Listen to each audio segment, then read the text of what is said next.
Steely Dan made danceable. What's next? You know what this song reminds me of? Shopping for produce? Come on. I'm in the middle of a touching memory here. It was the summer of '74. I bought a Chevy convertible that burned oil like the retreating Iraqi Republican Guards. I love that in a car. An Impala. Yes. Well, what did you expect?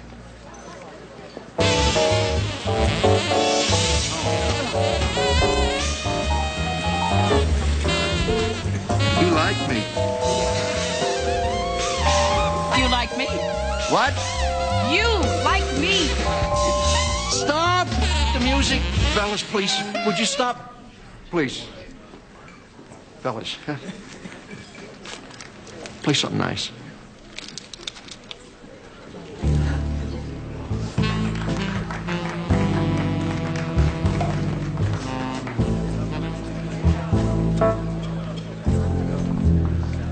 Are you free for lunch tomorrow? I'm not free, but I am definitely in your price range. My son Charles is going to be in town. Please excuse my ill-timed gold digger joke. I thought we could all have lunch. Exactly which of the three of us would consider that a good time? Maxine, I think that Charles hasn't apologized to you yet because he wants a chance to do it in person. How long will he be in town? Well, he's opening a new office for us here in Hartford. We're trying to consolidate. So, he'll be here for a while. I think the phrase is the foreseeable future. Well, it'll be so nice for you and Charles to have the chance to work closely here in Hartford for the foreseeable future.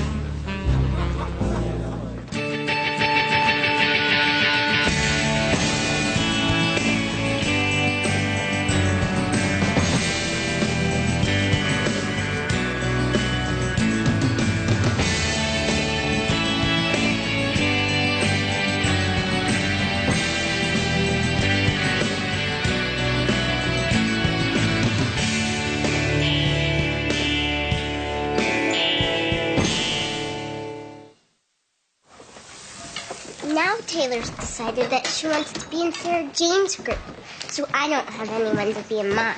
Why don't you be in Sarah Jane's group, too? Because Susan Oglesby is in that group, and she hates me. I thought you were doing Genie in a Bottle with Kelly and Rita?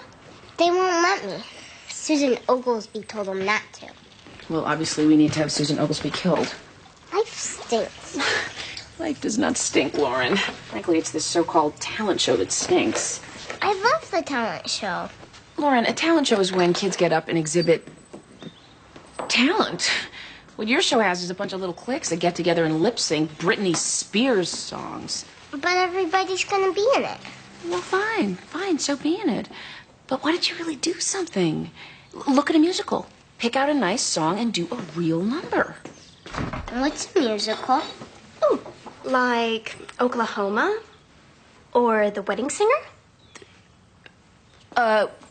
What about The Sound of Music? You could do Do Re Mi or The Cuckoo Song. All by myself? Sure. Why not? We can watch it together this afternoon and pick out a song for you to sing. Oh, and I can help you with your choreography, and we could figure out a costume. Okay. You're welcome, honey. This is gonna be so much fun. Mommy's always here to help. According to Gunther, the victim died of a heart attack. It was after the victim's death that Gunther dismembered and disposed of the body. I should dial 911, but there's that new chainsaw in the basement. Vincent? I can't believe this. Right outside the cafe in the middle of broad daylight. What? I have an idea for a novel. Good. Out of nowhere, like it dropped out of the sky. Well, that's great. Let's go. Where? Well, I need a legal payment. Vincent, we haven't paid. You can't just stiff the waitress because you thought of a novel.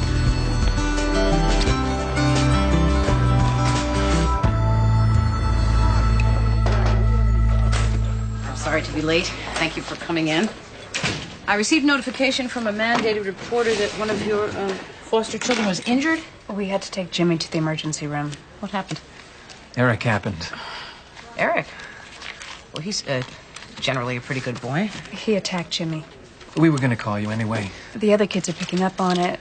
We're having discipline problems. They won't make up, Maxine. Eric was the aggressor. If we can't put this to bed, he'll have to leave.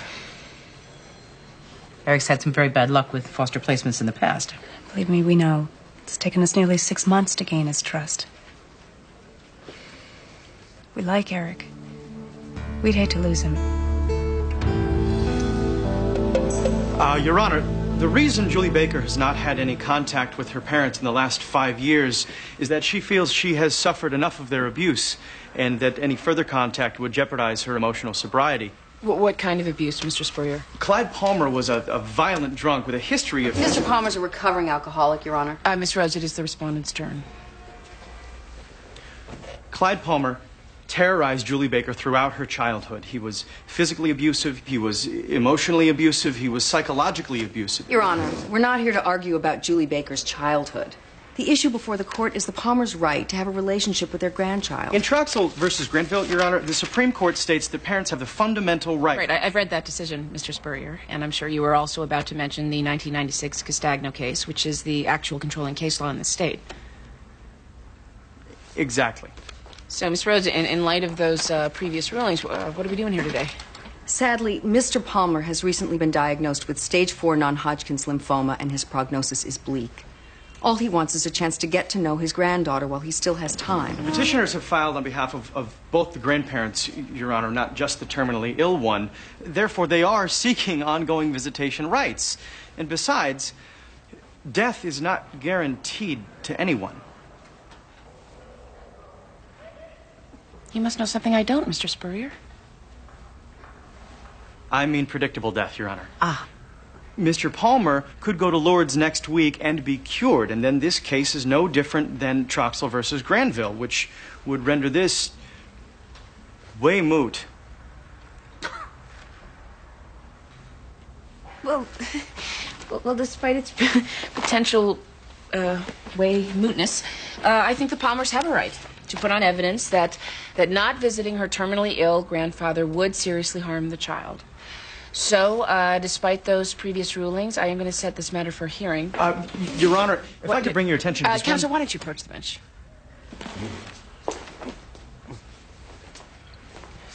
Mr. Spurrier, calm down.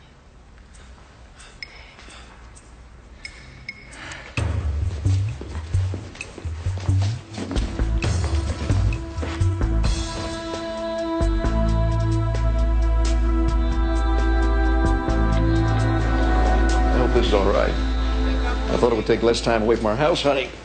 We skipped the swanky lunch. Dad, I know about your coffee shop addictions. You don't have to make excuses.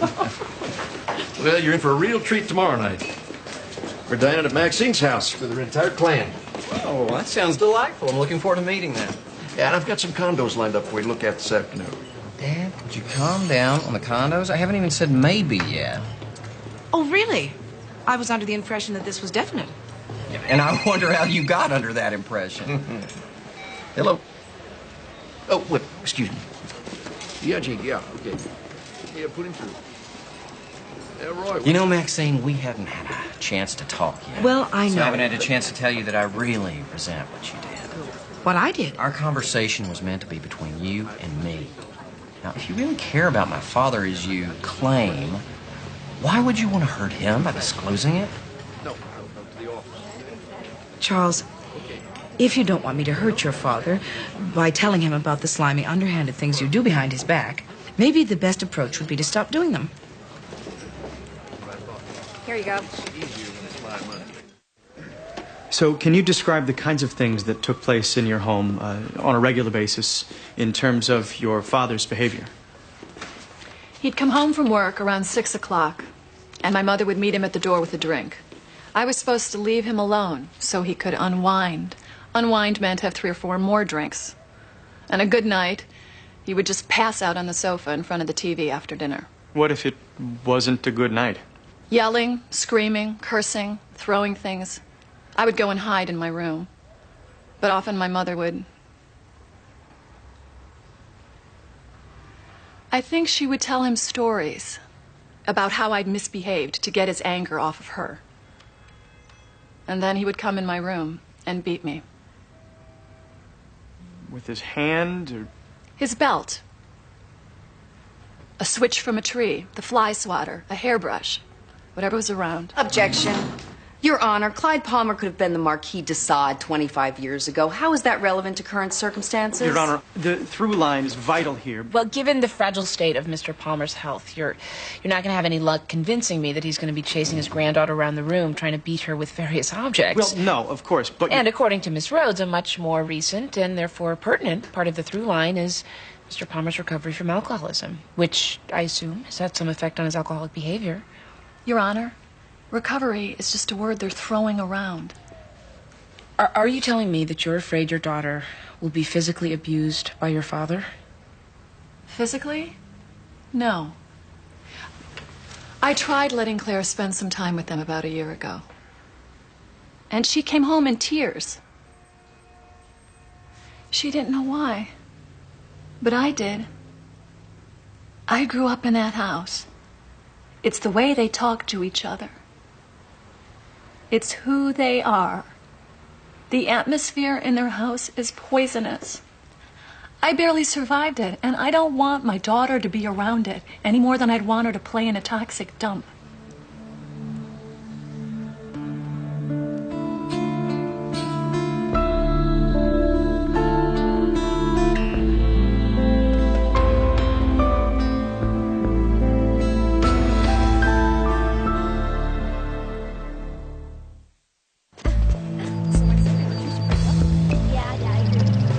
You and Jimmy have always gotten along.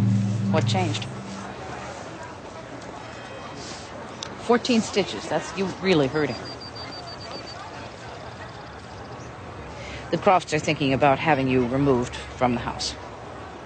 They are? If you can't explain your actions and make up with Jimmy, yes. I've been in a lot of foster homes. But the Crofts are great. They're nice. The food's good. I think they like me. Of course they like you. But they have to think about the welfare of the entire house.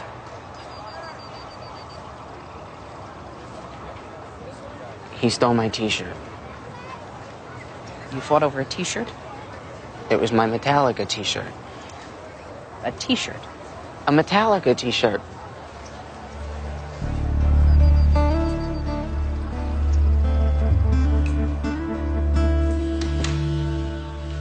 Finally got Ariana to sleep. Vincent! Could you grump a little quieter, please? Sorry. What are you working on? The exclusive Baldwin Academy's controversial relocation to the top of Carter Drive. Fate of the free world rests on my choice of a lead. Hey, there's a reason those are crumpled. You're in a mood. Probably just being too hard on yourself. Rudy Lukatsky wanted a son. But more importantly, he needed a son. That's something else. What? Perfect first line to a novel I'll never write. Vincent, if you have an idea for a novel, you have to write it. You have an obligation. 2. God, the universe, countless book clubs worldwide, yourself. How long would it take you to write it? I don't know. A year, at least. I thought about cashing in my dad's mutual fund. Oh, no, you can't do that. You incur outrageous penalties and give Peter a chance to feel smug. So, what do? Explain to the landlord that I'm an artist, I can't be bothered by pedestrian concerns like rent? I'll pay the rent. Don't be ridiculous. No, really. You can pay me back in babysitting services. No, I don't. Oh, Vincent, this is perfect. Don't wreck it with stupid macho pride. Are you a man or an artist? I was kind of going for both. Just do this, Vincent. Do it for the three of us.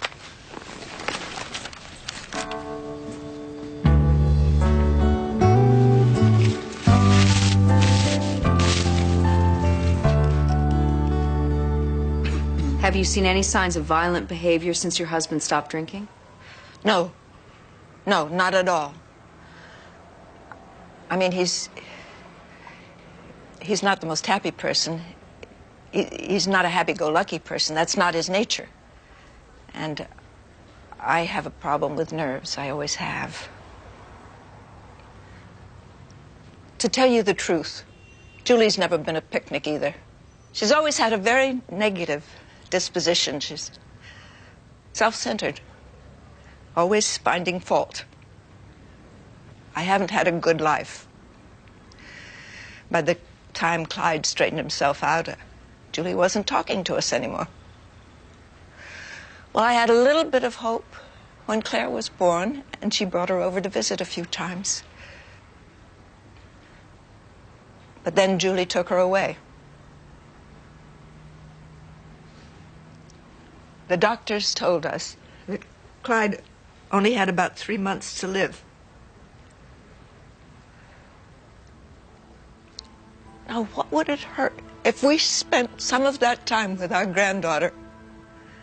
Just a few months of happiness out of an entire lifetime. Is that so much to ask?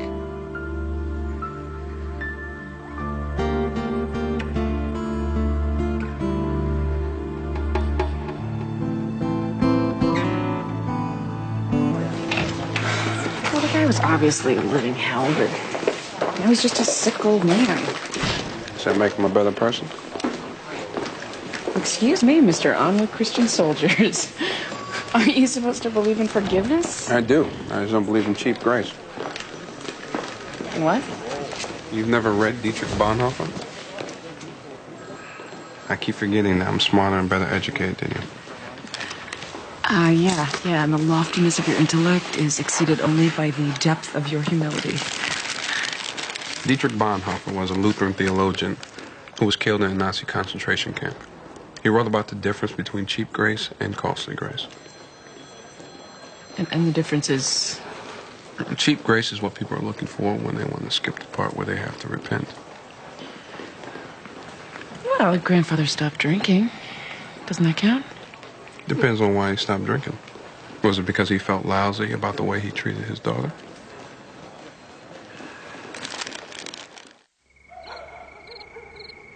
Well, you Grays certainly have all the bases covered. The ladies are public servants, and Vincent's an artist, and Peter's a financial whiz. Oh, I'm hardly that. I'm just an insurance salesman. Don't put yourself down, Peter.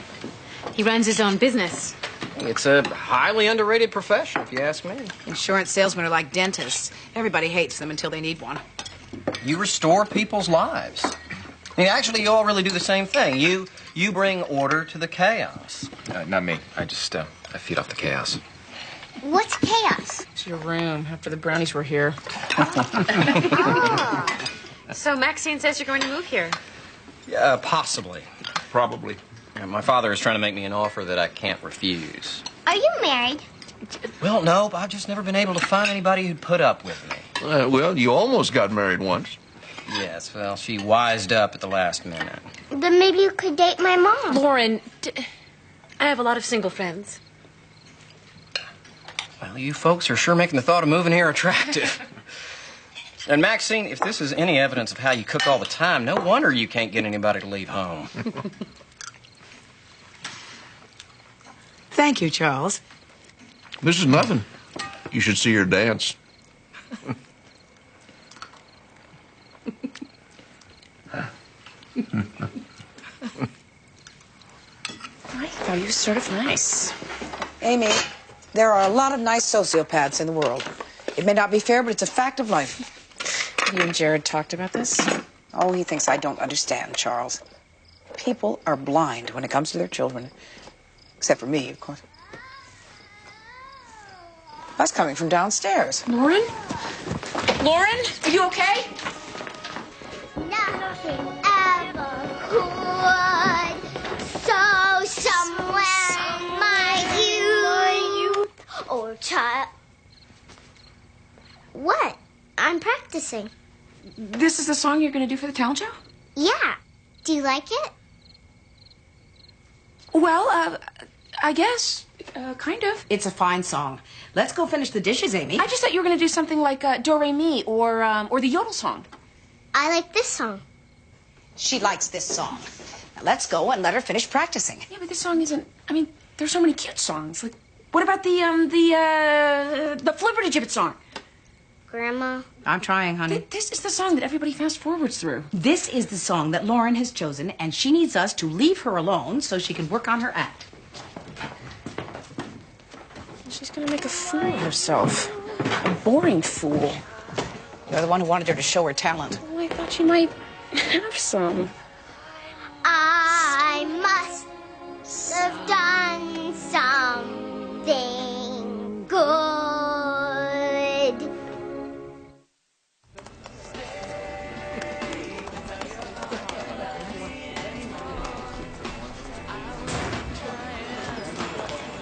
Hi.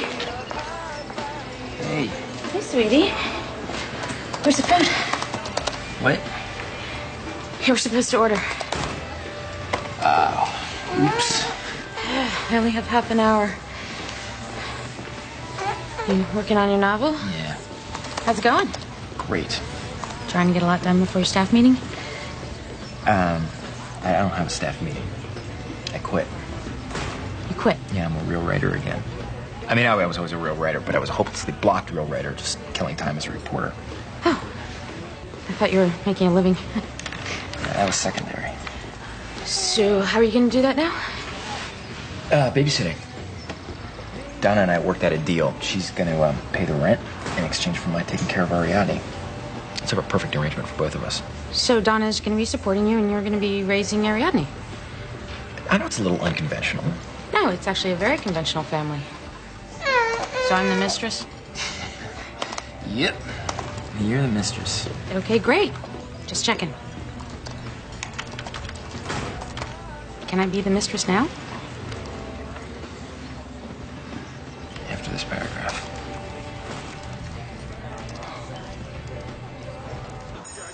She says you argued over a T-shirt. And that's what happened. You and Eric have been good friends. Yeah, well, that was before. Before what?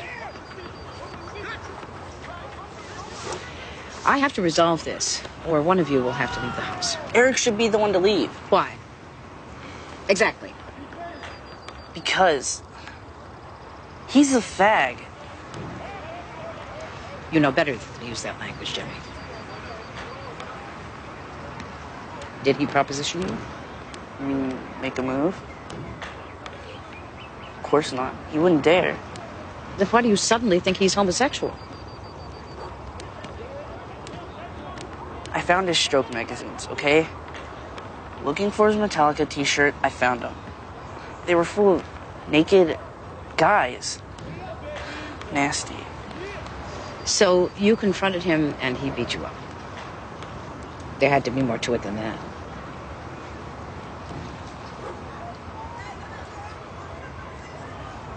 You threatened to tell the Crofts, didn't you? Jimmy. All I wanted was that stupid shirt. He never wears it anyhow. If you had tried to blackmail me, I would have hit you too.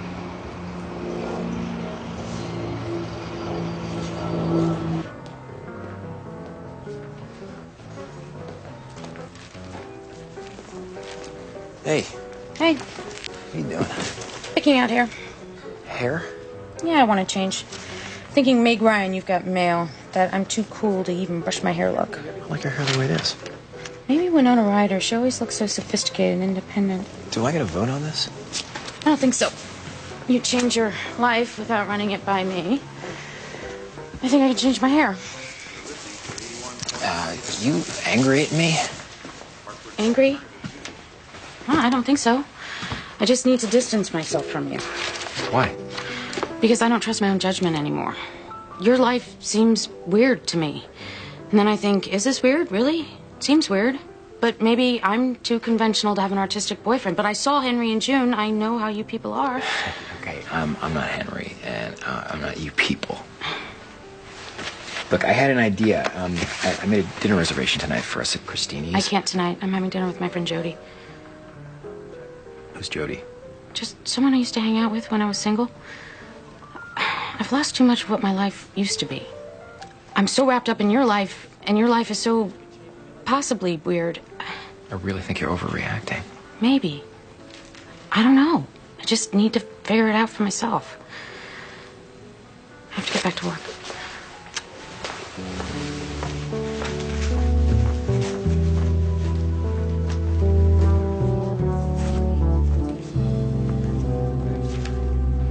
I am not a fag. Please don't use that language.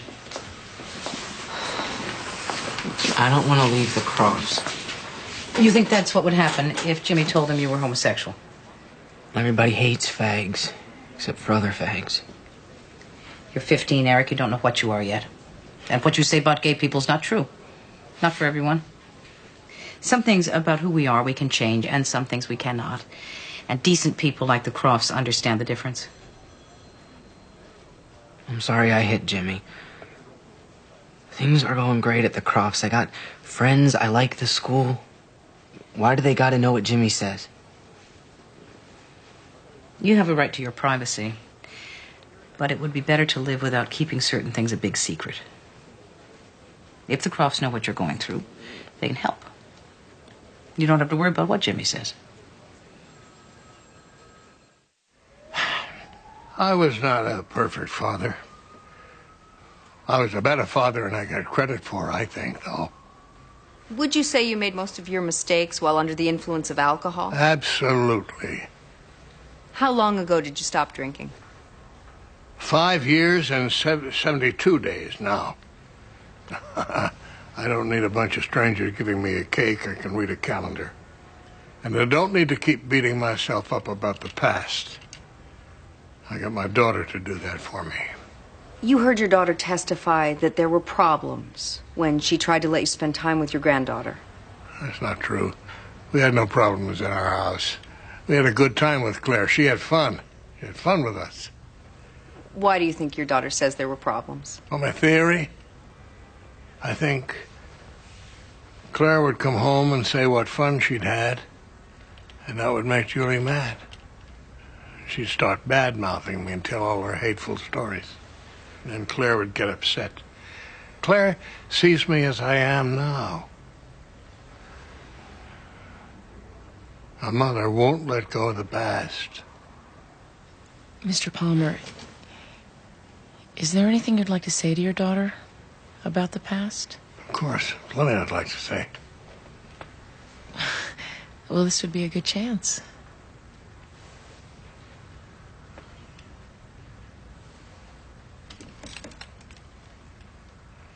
You ever think what my life was like all those years?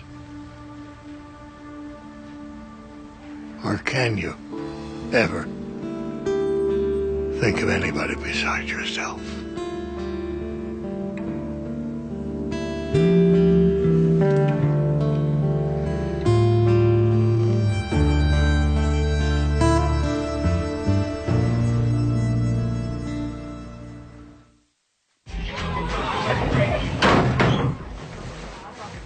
Eric is, homosexual? I'm not sure he knows what he is. But certainly he's struggling with impulses in himself he dislikes. Gay impulses. If he is gay, he'll need people he cares about to accept that in him, so he can accept it in himself. This is a problem. The most important thing is that you know what he's going through and can help. Oh, no. No, Alan, please. Irene, this is exactly what Eric feared. This is why he fought with Jimmy. Your rejection will destroy this kid. Please. We're simply not prepared. If we'd had some warning... What Eric needs are foster parents that understand his life choices. Choices? Believe me, this is not Eric's choice. It is if he chooses to act out his homosexual impulses. It's not fair to the other kids. We want what's best for Eric. A more conducive environment for his particular lifestyle. I guess you're right. He certainly deserves much better. We're sorry. Yes. I'll let Eric know how sorry you are.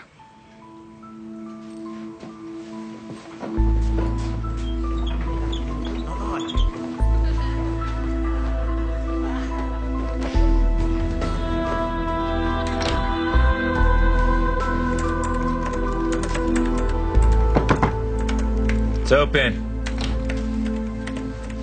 Hi. Hey. How was dinner? Halfway through the hors d'oeuvres, I remembered why I don't have dinner with Jody anymore. She's really boring. Oh. And then I remembered why I fell in love with an artist in the first place. Well, because I'm not boring? Don't make it sound so unromantic. And then I drove around for a while and I thought about us. And I realized that a lot of our problems are really... A lot of it is really my problem. Really? What problem is that? Your whole family thing? I mean, whether it's weird or enmeshed or a paragon of family mental health, I'm jealous of it. I mean, you met my parents. I wish I liked them enough to be too close to them, but they make me wish I'd been raised by wolves. And the Donna thing, I blew a gasket about her supporting you because... And this is not noble, okay? I'm not proud to admit this, but I realized I was angry because I have never had anyone to support me. My parents, they didn't even help put me through college because they didn't approve of my impractical major. And yet I've given money to all my more practical siblings because they're drowning in debt, and yet they're still considered the successes. I am so tired of being strong. Carol, I love your strength. I know you do. Everybody does. Everybody loves strong people because they never ask for anything. But that doesn't mean that they don't need anything. What do you need right now? I need to be a mess. Go for it.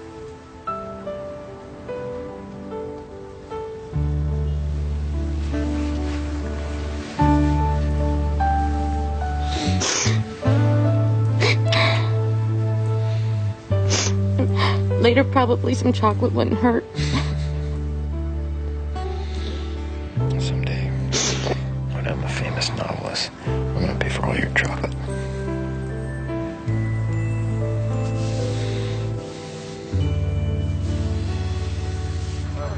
Because battered women hiding from their husbands don't need publicity. Fred, I'm going to call you back. No. I was in the neighborhood. Really? Well, I was after the taxi dropped me off. Before that, I was driving out to the airport. Charles. He's gone? Yeah, he made his decision. He doesn't want the job. He likes living in South Carolina, and he likes his law firm. Are those the only reasons? Who knows? Jared?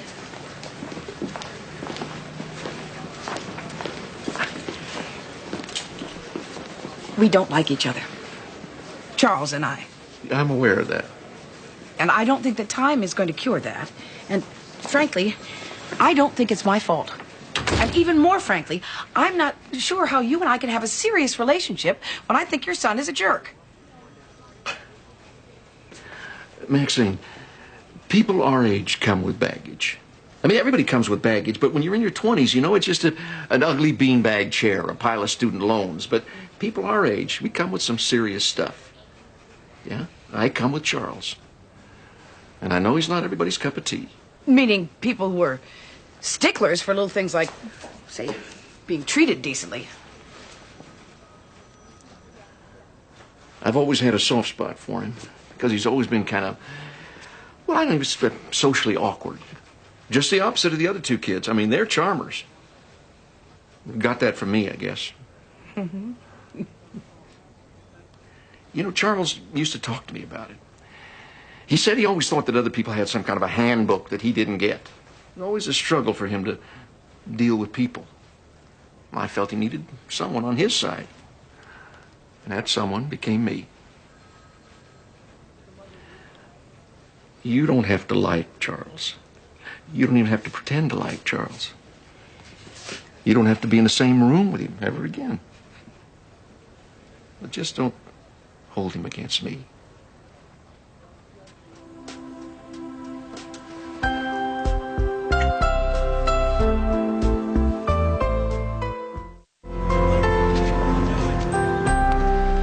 Frankly, this has been a very depressing case. The petitioners have not succeeded in convincing me that the child would suffer harm if kept from her grandfather in the remaining months of his life. In fact, from what I've observed, I think the child is much more likely to suffer harm if thrown into this mess. It seems everyone involved here is obsessed with finger-pointing, and no one is interested in forgiveness or repentance. So, I am denying the petitioner's request for visitation rights. Next case. Thank you, Your Honor.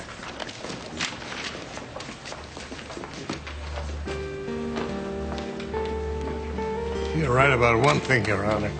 She's not a bit interested in forgiveness.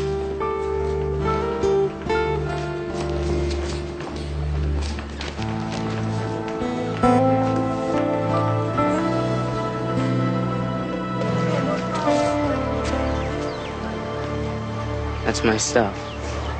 Yes, it is. Where am I gonna live now?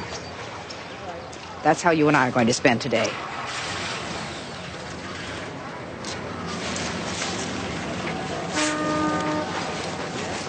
I'm changing schools, so yeah.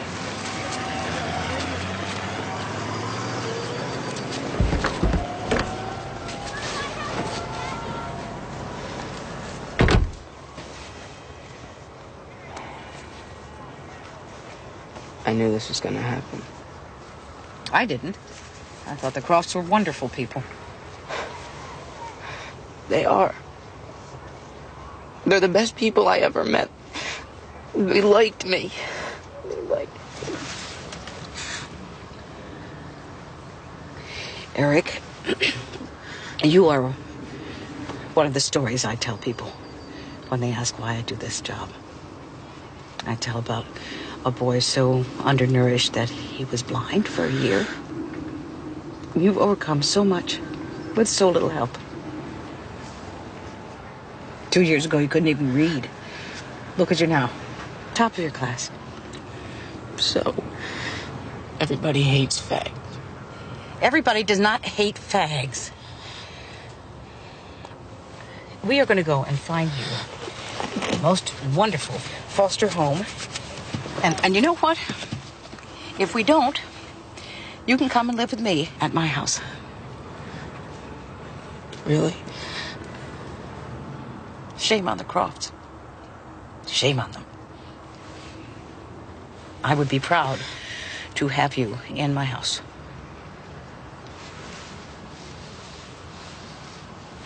On one condition. What? You stop using that word fag. I hate that word. Except when one gay person uses it with another, and then it's funny. I don't know why. Put your belt on.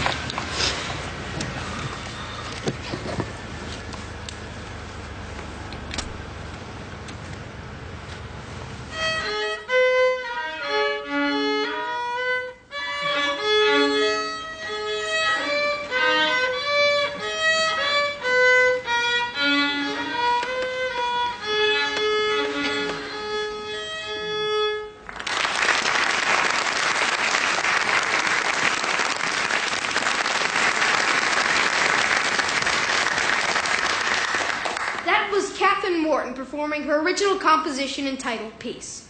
Next is Lauren Cassidy singing Something Good.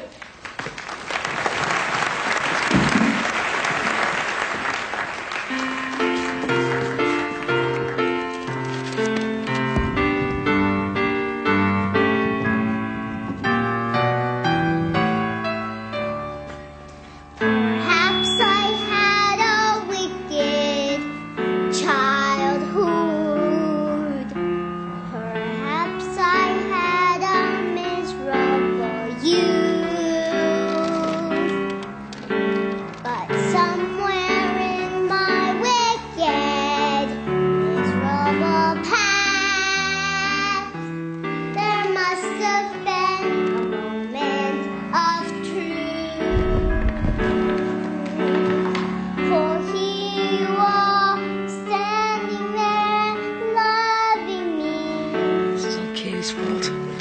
I coached Lauren, she would have been singing the Yola song. Amy, And does Katie even show her face? Amy, she's fine. No, it's my fault. I should have let her lip sync. I mean, it's really the school's fault. This whole thing is stupid. Excuse me. I'm sure this little girl worked very hard on her act. On this? Her mother could be sitting anywhere around here. I am her mother. Oh. I've never seen either one of them before.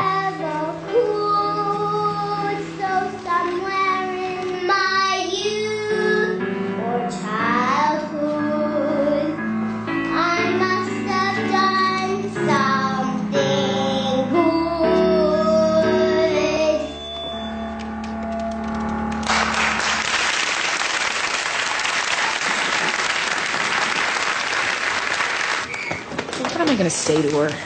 You're going to say, darling, you were wonderful. She wasn't wonderful. You're allowed to lie to children about things like this, Amy. It's in the Bible. But don't you think that's part of the problem with kids today? Now it's politically correct to tell them that everything they do is brilliant, even when it's not.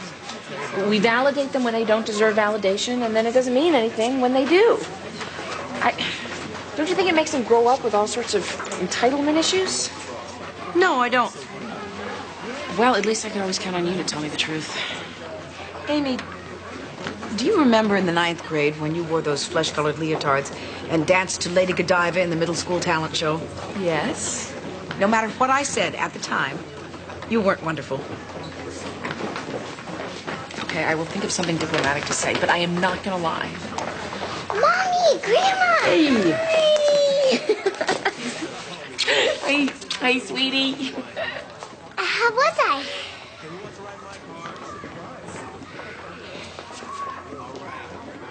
Well, sweetie, you were...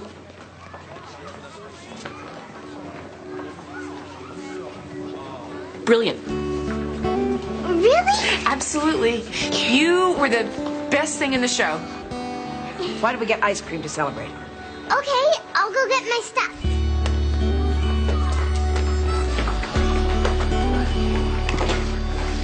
Was I ever wonderful when you told me I was wonderful? Once or twice. Once or twice? When? Just now.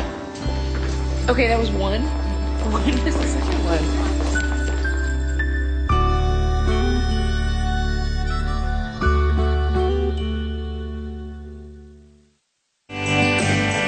Coming up next on TNT's Prime Time in the Daytime, an old case comes back to haunt Amy.